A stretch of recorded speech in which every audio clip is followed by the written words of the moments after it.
Hi everyone and welcome to another video. Today I'm at Manor Park Classic Auctions up in Runcorn. Thanks very much to the Manor Park team, especially Phil for being so accommodating, inviting me up. Great location here actually. Show you all the facilities. It's really nice and light in these warehouses. Lots of space around the cars, which is great. You can see where they do the auctions behind me. And they've got lovely facilities here. Also some cars outside, which I'll show you. So today's video is just going to be a preview of probably 10 or 12 cars that are of particular interest to me, either because they're rare, interesting, or I think they might be good value or cheap buys. I'll also do my usual longer video after the auction, featuring a lot more cars, running through the conditions, etc., and showing you what they sold for. Here's a Maserati 4200 GT. 2007. When I first saw this was guided at £15,000 to £17,000, I thought that was extremely high. That was until I saw the mileage is only 15,000 miles. And also the current vendor has owned this for 16 years. So really quite exceptional to find that with such low mileage and such low ownership. It's the Cambio Corsa, so the semi-automatic gearbox. Many people prefer the manual because there can be issues with that auto box and they're very expensive to repair. I imagine on one that's such low mileage, there probably aren't such issues. The interior is in excellent condition, as you'd expect from such a low mileage car. The paintwork is generally good. Most of the swirl marks would come out. There's a tiny ding here on a front arch, a bit of a paint issue on the rear arch and on the rear quarter. They may take a little bit more work to get out, but nothing too bad. For all it's been owned for 16 years, actually the invoices from this vendor amount to only £2,500. So I'm not sure it's been serviced quite as much as some people would like. So if you got this, I think you may want to catch up with a bit of servicing, let's say, but a really rare opportunity to buy a 4200 GT with such low ownership and such low mileage. And as I say, guided at £15,000 to £17,000 probably seems about right with that in mind.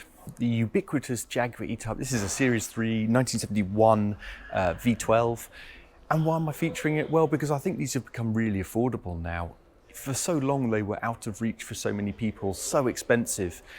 This is a good example that's guided at £35,000 to £40,000. Not only is it a good example, but it's actually been subject to a full restoration. So it's had body panels replaced, it's had a full engine and other running gear rebuild. It's had a glass out full respray. I've just been around the car, the panels all fit well. The paintwork is actually immaculate. It's really excellent. The bright work is all clear and good. Interior has some wear, but is in very, very good condition. It's also had new carpets, headlining. It's got a new but period correct radio, etc., etc., new exhaust. If you can get this for £35,000 to £40,000, I think it's a lot of car for your money now. They may well drop further, but if you're an enthusiast who's always wanted an E-Type but couldn't afford one, seems like a good time to buy. So here's an interesting car you don't see that many of in the UK actually. So it's a C5 generation Chevrolet Corvette. These had the LS1 V8 in these, so 5.7 litre V8, 350 horsepower. This one's just been imported only this year from the US, so I don't think it comes with too much paperwork, but it's only 46,000 miles. It also comes with the 6-speed manual transmission as opposed to the automatic. This is very end of the C5 generation 2004, so quite a late model, but it looks in very good condition. Inside is worn but good condition. The outside, the paintwork is very good, except for two areas, one just behind the hood and one on the rear wheel arch. They would take a little bit of sorting out, but the guide price is very keen. So £10,000 to £12,000 is the guide price for this. So I think that represents great value. You don't really see these that cheap. Great performance. They sound brilliant. I think this has got an aftermarket exhaust on as well, so will sound even better. So yes, there isn't a huge amount of paperwork. It's got a couple of paint issues to sort out, but still could be a great buy at that price, I think. So here's a really interesting Ford Escort. This is a 1977, it's a 1.6 gear. And why it's so interesting is because the ultra low mileage. So this is only 13,000 miles and described as being in time warp condition. It's won multiple shows and awards over the years. 16 service stamps, but an absolute ton spent on it.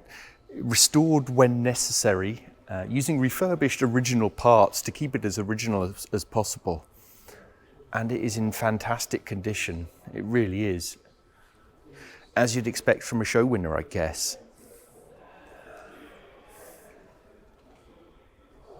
And what's interesting about these cars is how much these really low mileage and excellent condition non-special versions, let's call them, are fetching these days.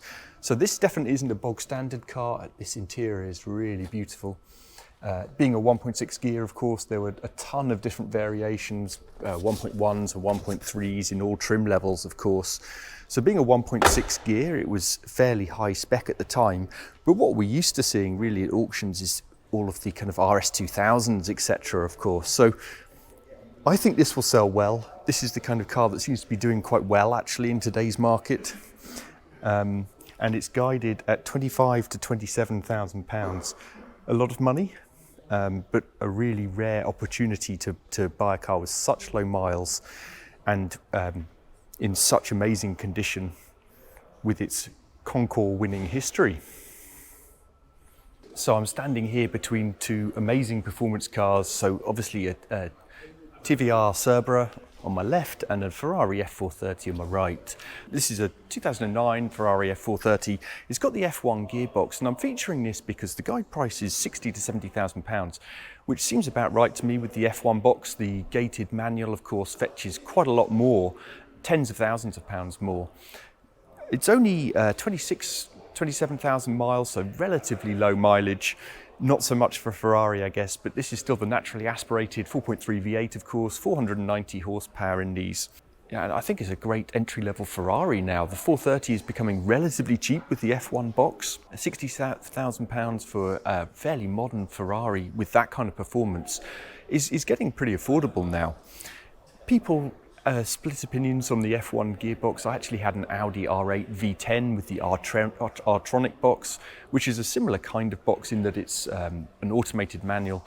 If you drive these correctly, there's not too much issue. They don't like low speed maneuvers, a lot of clutch wear, for example. And of course, people prefer the greater engagement with a manual box. But actually, they're quite good fun to drive still. You can lift your foot if you don't want the head slamming gear change on every upshift, or you can just flat shift with that box. And then a car that I've always loved and been very close to buying several times, so a TVR CERBERA. This is the 4.5, so top of the range. Of course, they had the TVR produced their own engines for the CERBERA, so the Speed 6, of course, that had many issues with the inline 6, and the V8s are, from a maintenance perspective, possibly more desirable. They did a 4.2 and a 4.5. This is the 4.5, allegedly with 420 horsepower from the factory. The 4.2, I believe, had 360 horsepower.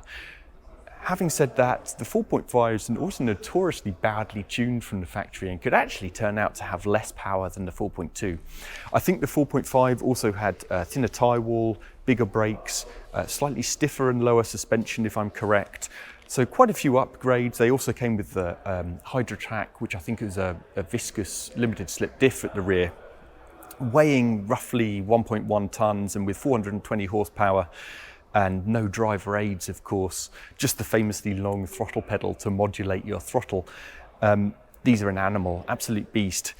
3.9 seconds to 60, these were quoted as just over, I think, 8 seconds to 100 miles an hour. So seriously fast car. This is a 1999, so that's some serious performance for a late 90s car. Even by today's standards, they're insanely quick. They sound brilliant as well with these TVR V8s in. There are some issues on the paintwork here. And some I spotted the rear of the car here, for example. GRP body, of course. And the paintwork looks average. There's some swirl marks and some other marks that probably would come out okay.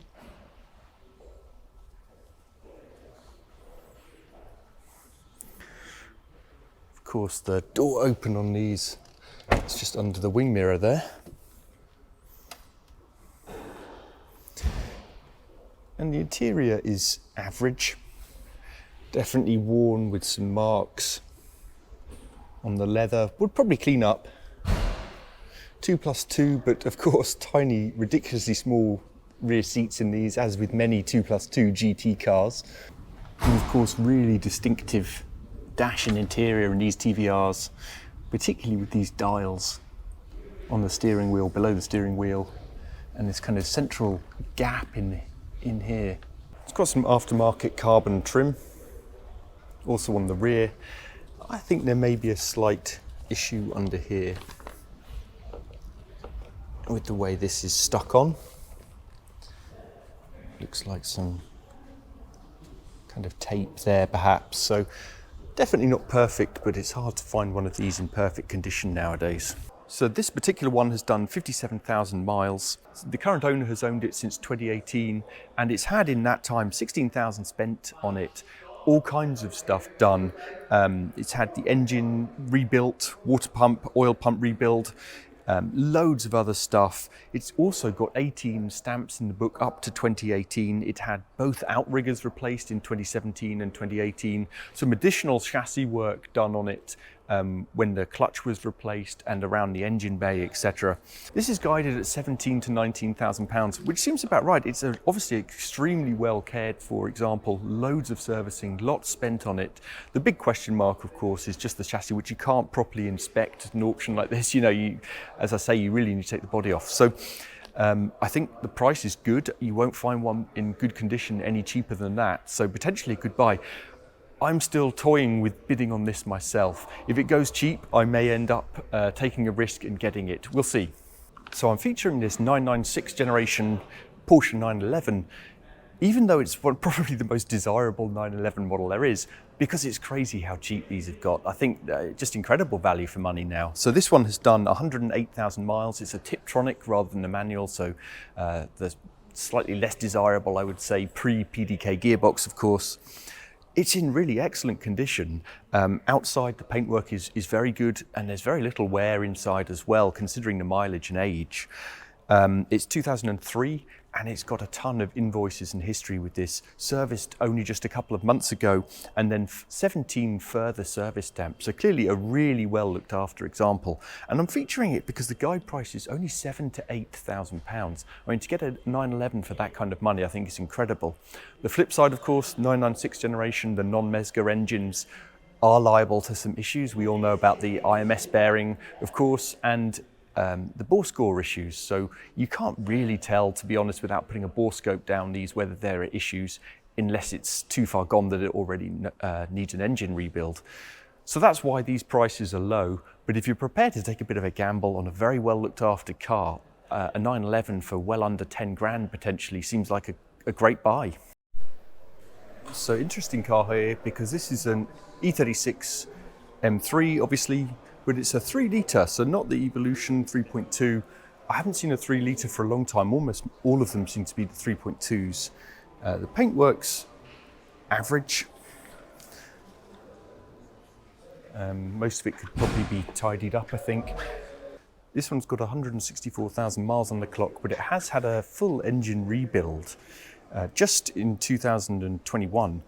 The cost of £3,500. It had a new crankshaft, head reworked, everything balanced, etc.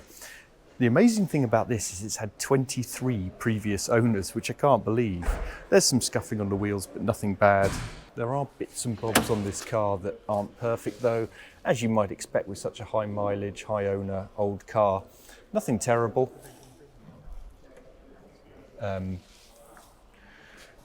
Manual, convertible, of course. Some wear and dirt on the driver's seat particularly. As I say, it's nothing too bad. And this is guided at £7,000 to £8,000, which seems like fair money. And probably one of the cheapest M3s you'll ever find. A lovely looking black 2006 DB9 Volante. Only 52,000 miles on this. The Volantes do fetch a lot more money than the straight DB9. This black paintwork unfortunately shows up some swirl marks, nothing major, but the lighting does show up quite a lot of swirls. Easily be rectified. Some minor damage to the wheels, but nothing major. And a bit of paintwork issue around the handle here. It's been very well looked after. 1,000 miles ago, just over a year and a half ago, it had about 8,000 spent on it at an Aston Martin dealership. Front and discs and pads all round, rear springs, front shocks and springs, intercooler pipe, loads more. Very good service history, 15 service stamps. So clearly a very well looked after car. It's guided at 24 to 26,000, which probably seems about right for one of these with this mileage and condition. It's definitely not perfect. It's a nearly 20-year-old car. Not much wear on this beautiful light interior. Some marks on the centre console, etc., but nothing major. Yeah, nice looking car, as I say, guided 24 to 26,000 pounds. So out to some of the cars outside. This 2002 Jaguar S-Type R could be a really good buy, I think. It's actually guided at 7,000 to 8,000 pounds. Personally, I suspect it may make quite a bit less than that. So this is the 4.2 supercharged AJ V8 engine in this, of course. This was the first year it was introduced. I actually have it in 2003, a year later, XJ Super V8. Brilliant engine, 400 horsepower, 400 pound-foot of torque, mated to a 6-speed ZF gearbox. But these S-Types don't tend to get to the money that the XJs do. This is really well looked after. It's got a ton of invoices and history. It's only 47,000 miles. It looks in excellent condition. I've just had a good look around. I can't see any evidence of corrosion. Paintwork looks very good. I think this is a great buy, and I think it'll probably go a bit cheaper than 7,000 to 8,000 pounds. So here's a really nice looking Jag actually. I've got my eyes on this because it's no reserve. This is a 1990 XJS, obviously it's the 3.6, but it's also with the rare 5-speed manual Getrag gearbox. This one hasn't been used much since 2013. It comes from a collection, but you know, remarkably little rust on this around the sills and arches. Looks really nice. And there's a slight, I can't get in here, but there's some slight marks on the driver's bolster, nothing major. I love the colour. And actually the 3.6, slightly less powerful I think than the 4 litre and obviously the V12, but with the 5-speed gearbox as well, these were actually pretty much as quick, if not slightly quicker than the older V12s with the 3-speed auto. In part because you got 5 speeds, and obviously in part because that engine is so much lighter than the old V12s. Yeah, lovely condition. As I say, no reserve. I think 87,000 miles, 85,000, sorry. I may well bid on this. It's not perfect round here, actually. Looking a bit closer. Tiny bit of rust coming through here. But as a no reserve car, you know, those wheels, no corrosion, it looks pretty good. So another bit of a wildcard one here. This is a 2006 Bentley Continental GT. W12 engine in these, of course, 200 mile an hour pretty much car. And they're just incredible value for money compared with what they cost new. So this would have been roughly £130,000, I think, back in 2006. Now guided at 8,000 to 9,000 pounds. It's actually only 77,000 miles, which is pretty low for one of these. It's got 10 service stamps. It's been serviced just 2,000 miles ago. So quite well looked after. It does have some aftermarket additions. I think it's had a roof wrapped, for example, and some other bits and bobs. So that may detract from the price and why it's guided so cheaply. There's some minor paintwork issues as well, a bit of flaking around here around the Bentley badge. But if you want a cheap 6 litre W12 engine, £8,000, I mean, that's incredible value. And this is in quite low mileage. If you can put up with those defects or rectify those, you've got a very cheap car. Featuring this Mark 1 Audi TT, 3.2 V6, so fairly rare these, 250 horsepower. This is a DSG 6-speed auto. It's in okay condition. There's a bit of paintwork issues. I think most of that would actually buff out, but these are now starting to become fairly cheap. I saw one the other weekend, I think 46,000 miles, one keeper, and it sold for about 9,000. Guide price on this is 5,000 to 6,000. It's done about 96,000 miles, 10 service stamps. I reckon that's a pretty good buy at 5,000 to 6,000 pounds. Great fun. It's also the convertible. Apparently the roof is working well, so fairly rare to see these now. Could be a good buy. So final car I'm going to feature today in my preview, but do watch out for my longer videos where I'll do a full review of many other cars as well and show you what they sold for as well. So we'll see if I'm right in some of the prices I've picked out today. But this is a 1996 Rover 825 SI, so these with a 2.5 litre V6 engine in this. This is an automatic gearbox. It's a lovely shade of green. There's some issues with the paintwork on the bonnet. Some of that may come out, But there's even worse on the roof, unfortunately, with some pretty bad lacquer peel. That's obviously going to be quite expensive to sort out. But if you just want a cheap, modern classic to run around in, not really worry too much about the condition, this could be a great buy because it's been really well looked after, only 67,000 miles, loads of invoices with it, serviced this year, and the interior is actually in excellent condition. It's held up really well for the age. I think this is going to be cheap. I can't see it making more than £2,000, say. So if you want a cheap modern classic, as I say, that's been well looked after, but maybe not aesthetically the best, this could be a really good buy.